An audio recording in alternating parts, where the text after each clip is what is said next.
Hello, I'm Jerry Lintner, and this is State of the Town, a monthly show when we sit with our first selectman, Lisa Heavner, and get brought up on the state of the town.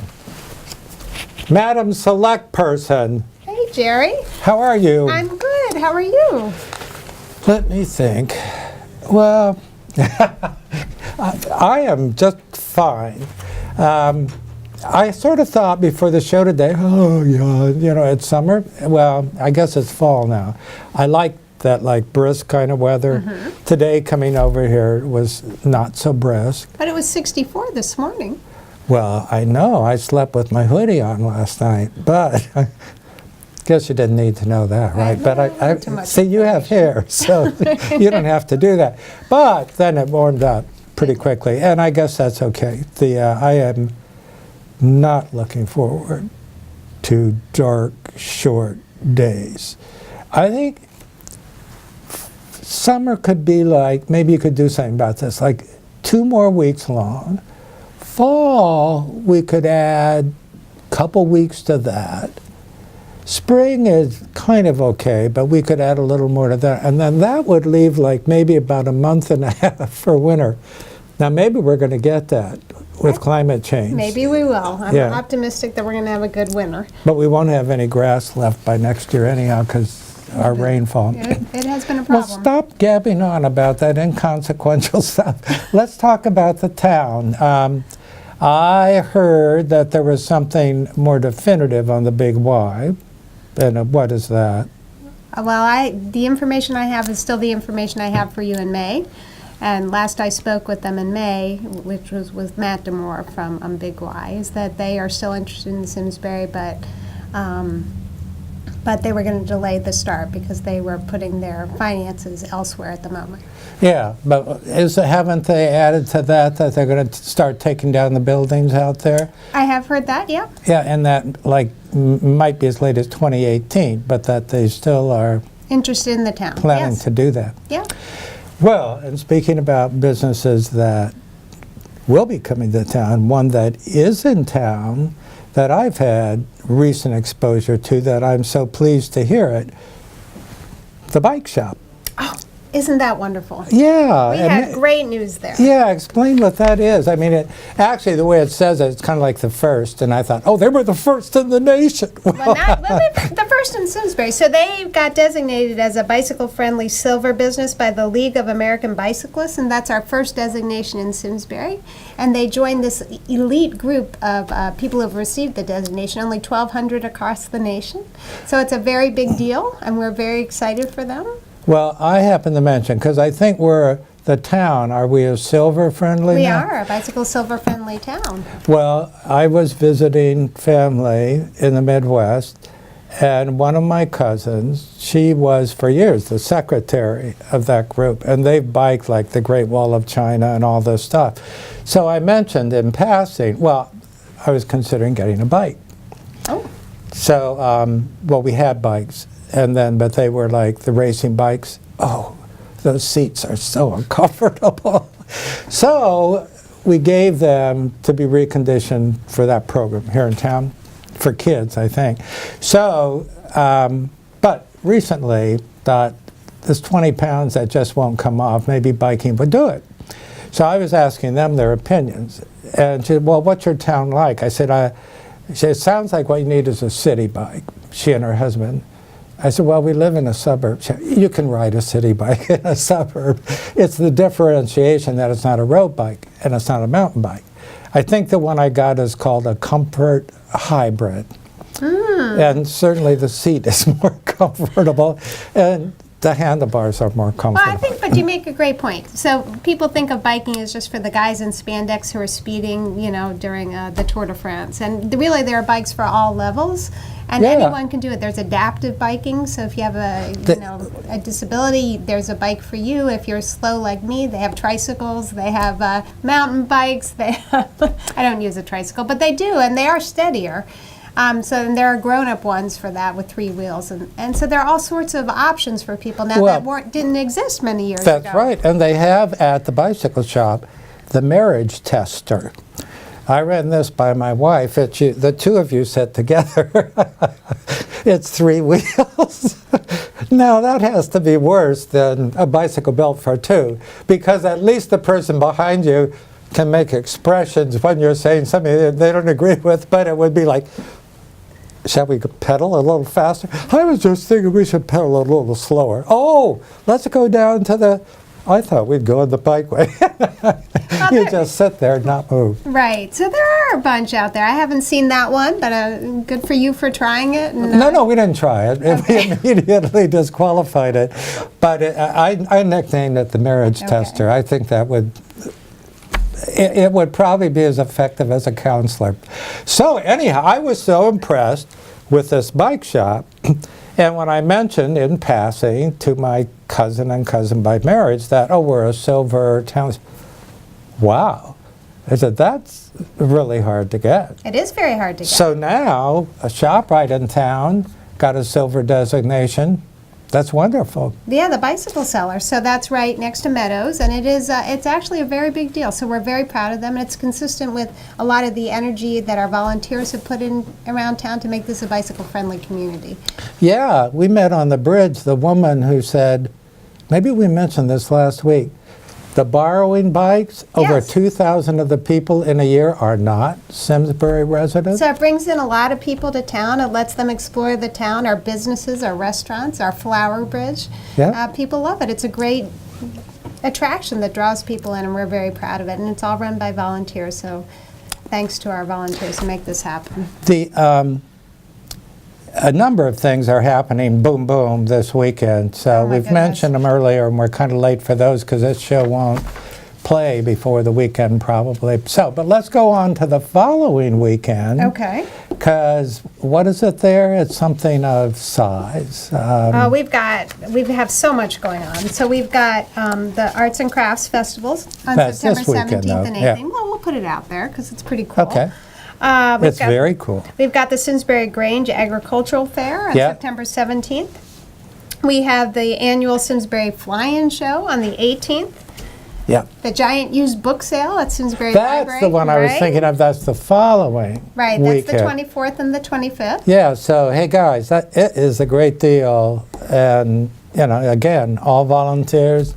Money goes to the library. That's good. It does. And then we've got a free educational event series, Live Stronger, Longer and Stronger, that's being sponsored by the Simsbury Aging and Disability Committee and the library. And the first one is September 27th, which is the Hows and Whys of movement between healthcare settings. And then there was one I noticed for business people on utilizing, at the library again, but on utilizing the, Social media? yeah, Yeah, so we have a social media revolution seminar for Simsbury businesses. And this is revolution. Yeah, it really looks at how businesses can utilize social media to enhance their business opportunities. Oh, so this is and not a reach residents. terrorist-related? No. Oh, okay. No, and it's being sponsored by the library, by Chamber, by, SCORE, by Constant Contact. So there's a lot of groups that are sponsoring it, and they're going to explore how you use Facebook, Twitter, LinkedIn, Pinterest, and Instagram to make your business more effective. Okay. You know, and visiting lots of businesses, you know, I started a business visitation program, and one thing we were hearing over and over is we'd like to learn a little bit more how to use social media to promote our local business. So this is in response. Yeah, I want the town to get standard free Wi-Fi for everybody. I do. And now that we have so much money pouring in, it's like, so having talked about all the wonderful things that are happening in Simsbury, and there are, let's talk about how we maintain and sustain that and by what we're affected. I thought the current mayor of Hartford made a very brave statement. And he was talking about if it were to go, he didn't label it exactly this way, but my past reference would be growing up in the Midwest, 60 miles away from the capital, Indianapolis, when we would go there for a treat, the center of Indianapolis was beautiful. It was Monument Circle, and it was maintained so well. And then for a couple blocks around, it was nice, and then it was just a small town. I went years later on a business trip. It looked like the bomb had hit it. There was nothing except the circle And most of what had been there was gone. It was just the buildings left. And that mayor then said, let's make Marion County, all of the county, Indianapolis. I've been back recently for business, and it's like little Soho in New York. There are cafes, nice high-rise. It's the B-level corporation, the mecca for them. So what he was saying is relative to education, the recent education findings, but it affects everything in my mind. So then he was saying, well, if we were to centralize or regionalize, and then in my mind I'm hearing, or make Hartford County, Hartford, then suddenly the problems Hartford has, we may say that's their problems.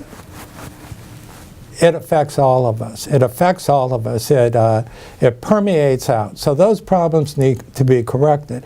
And if we were Hartford, then we have a say in that, in where our money goes. And there's a lot of expertise in the suburbs that then could get elected, hold positions, and give input. So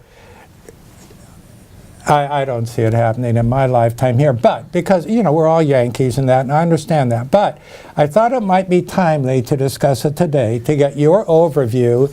And then we have a guest who also has won a very outstanding award. He has, yes. Outstanding. I mean, woo! None of our people in that position have ever got that before. Well, they have, but he has gotten it Oh, again. he's a repeater? Yes, oh, but it's still I thought this was like breaking news. Well, it is breaking news. It's the highest award you can get in financial accounting. Well, do you want to call him in now? Or yes. Okay, great. Let's call him in.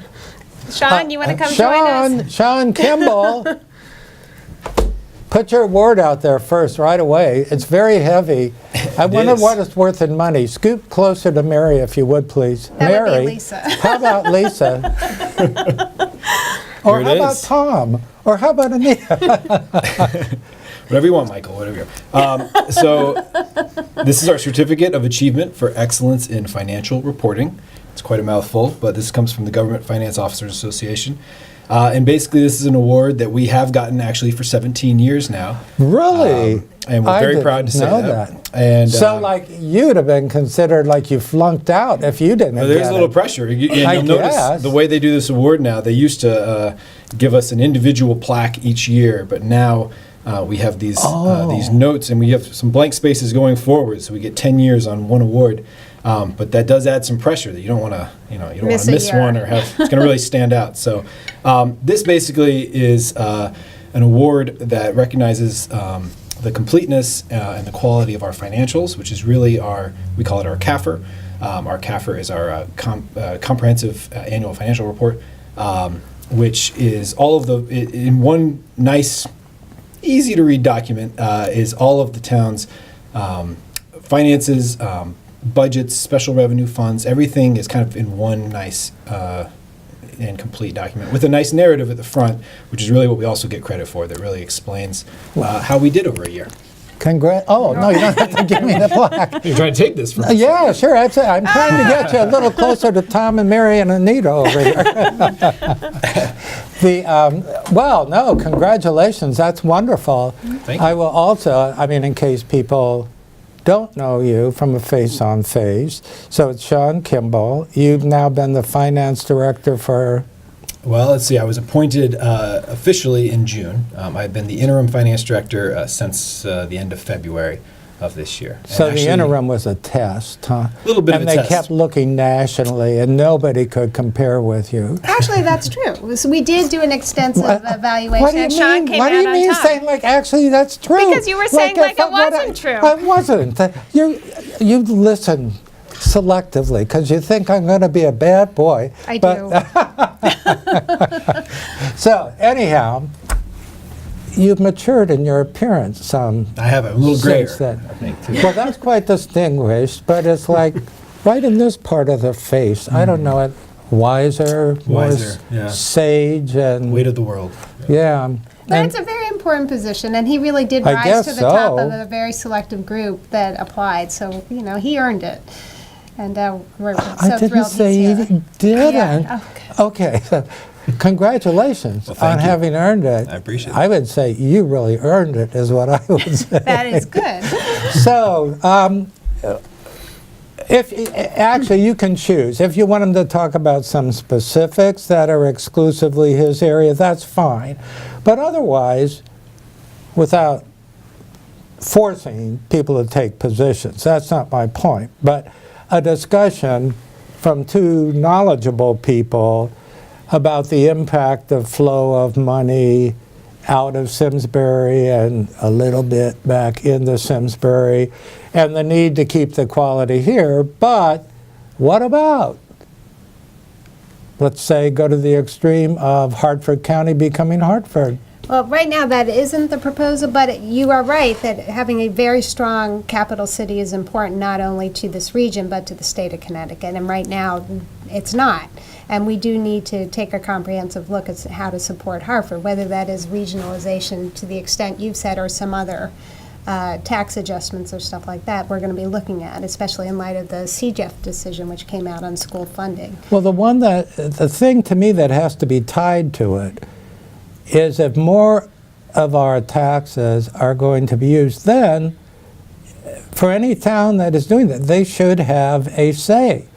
And they should be eligible to be involved as decision makers. Well, that's if they take if it becomes a Well, larger district. in my mind, I don't see why would, well, we're not talking about my opinion, so it doesn't matter. Well, I mean, I think towns do have a say at the state capitol, at the legislature. Come on, you got a couple representatives, and the representatives that we have, as hard as they may work and all, are in a party that is not going to support them because the party is a liberal party that says we need to get money to towns that have less money. Well, and we don't have less money. Well, I think, that's sort of the challenges we have coming ahead. We know that the state is in a little bit of a financial strait. And they're A little bit, good Lord. Well, and it's going to be that way for 15 years. So they're going to have a revenue problem on their side. When they have a revenue problem, that means they can't contribute to the municipalities at the same level that they used to. I asked Sean to pull up the numbers as to what we receive right now. Did you say John or Sean? I said Sean. Oh, okay. But, in terms of municipal aid, so our budget is about $95 million.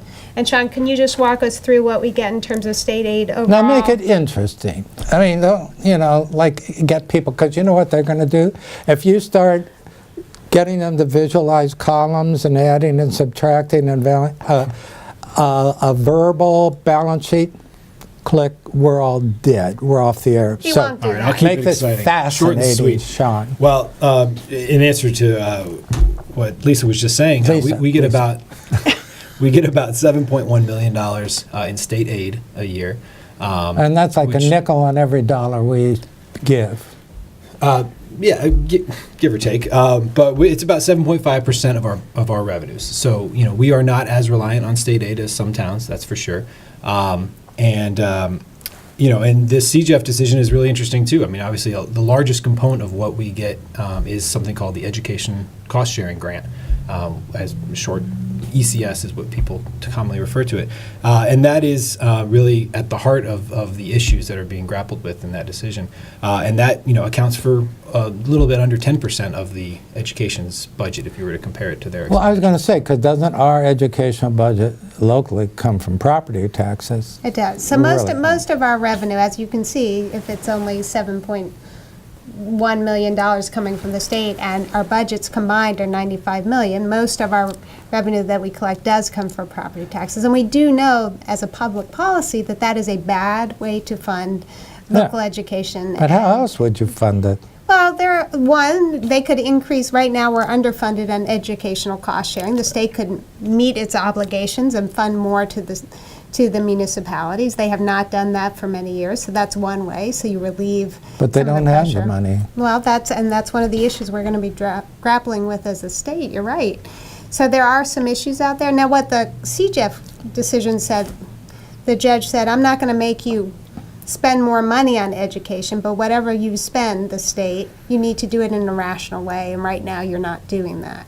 Yeah. So we'll be watching carefully to see how that impacts all towns in Connecticut, and what's the best way to make sure everyone gets a quality education. But, as we want to make sure that as we equalize education spending, we don't drop down those who are doing well. We want to make sure we're raising up those who are behind. But also, and it kind of ties in, and I think probably you want to alert people, reevaluation is coming up. I will say right now, for some reason, I checked my house out, and according to the records, it only has 3 bedrooms. It has 4 bedrooms. So when I leave here, I should walk down to the assessor's office and say, add a bedroom. Well, Sean, I'm doing this willingly. Put on the top. We'll be in touch. But you're exactly right. I mean, the reason why we go through reevaluation is we want to make sure you're being taxed fairly on the fair value of your property, and that involves Thank God taking it a look wasn't. at it. They can't retroactive go back and cut my bedroom, can they? No. Unlikely. No. But we try and tax fairly, so you get taxed on the value of And the I want to home. play fair, Yeah. see? Yeah. So that's what this process is all Now, about. why did you interrupt Sean? He was I'm going to sorry. give us this Go give breakdown us- On which part? On reval? the one that I, Well, no. we already walked through the revenue piece, so I was. That's it? Well, Yeah, there's not a lot. restate it again in summary. I think you shared the restatement. What percentages come from what? So we start out, we have to meet a $95 million, Budget. Budget. and the, sure. the Yep. majority of that comes from, property taxes. and the percentage of that is It's 90. about 93, 90%. Yeah. 93%. And state aid accounts for the other, 7.5%. Okay. That sounds like more than a nickel on a dollar. Well, when we did the calculation a few years ago, for every dollar each resident sends to Hartford, we get about 8 cents back to the 8. town of Simsbury. Yep. Now, I haven't run those numbers in the last 2 or 3 years, but when I ran them 2 or 3 years ago, John Hampton ran them for me. That's what Okay. it came back at. Hmm. So, So, but look, I think we've done remarkably well given the oh, come limited on. spending. 2 Yes, years in a row, no absolutely. tax increases. Absolutely. It's Great just, town. I think, it's always been in my mind, but certainly when elections come up, in my mind, I keep thinking the planet gets smaller in the sense that it gets more and more populated. So what it is as a resource for per person, your hunk of it gets smaller and smaller. And it's never been equitably balanced, and maybe that's not everybody's goal. But at some point, when there is so much stress, whether it's financial, whether you don't have enough to eat or whatever, then the protests become more than verbal. And if there is a way to look ahead and anticipate, and I'm now applying that right to our own state capital and the people who live there, one of its disadvantages is its geographic area is so small. And at different times when there have been development plans, there's been a lot of opposition for people that, no, that should go to affordable housing or whatever. And to leave a little small geographic area like that to come up with resources is difficult. So here are 2 very capable people who now I can be quite comfortable tonight. And I can lean back and I say, whoa, Sean and Lisa got this. They're going to solve it. But Sean can talk about, he's done a lot of great analytics, sort of anticipating if we don't get this, what happens here. So he could talk about. You want to talk about that? You got about 2 minutes to talk about it. You made the others so concise, I didn't even digest it. I was prepared for something difficult. What Sean does is anticipate different scenarios. So you can talk about the scenarios that we may be seeing. Sure. I mean, related to the CJEF decision or anything else? I mean, we're constantly looking, in the finance department, our one of our major concerns, of course, is tracking revenues throughout the year, making sure we have money to pay the bills, and that's really quite simple. We've done calculations. We always do calculations, based on whether we're going to, if we were to lose money mid-year or have budget adjustments from the state, we can anticipate roughly what those would be, and we have some cushion, we have reserves, and we have all sorts of appropriate mechanisms to account for those. Yeah, so that's really what we do. It sounds like so much fun. It is. It's actually very interesting. And Oh, I'm sure it'd be very intellectually stimulating. And I mean, you're not dealing with figures, you're dealing with values and quality of life. That's right. And those have price tags on them, which get translated, into numbers. Well, we're just about to wind up. Is there anything one or the other of you would like to say? Well, I'd just like to congratulate Sean on getting this award. Again? Yes, because it is actually a lot of work to get Sean, it. congratulations. Yeah. Thank you, Jerry. I appreciate it. And it's a nice way for him to start off his term as Director of Finance. So Yeah. it's very appreciative. It seems like you were here before February. I was. So I've been with the town for almost 6 years now. I was going to say, but in a different capacity. Different capacity. I was also the interim director of finance 2 years ago. So that was one of You didn't get the job. He didn't I didn't apply apply then. for the job. You didn't apply for it because you didn't want that hellhole to have to deal with. But it's a lot of responsibility. Of course it is. Yeah, absolutely. Well, I'm glad you decided to give it a try this time. I think the added maturity, that probably makes a difference. It's just like that kind of wise look. Oh, yes, there it is. Absolutely, the look. So, well, thank you for putting yourself on the firing line. And Lisa, as always, thank you. You were kind of harsh with me today. Good for you, girl. Good job. And thank all of you for tuning in. And we'll see you again next month on State of the Town.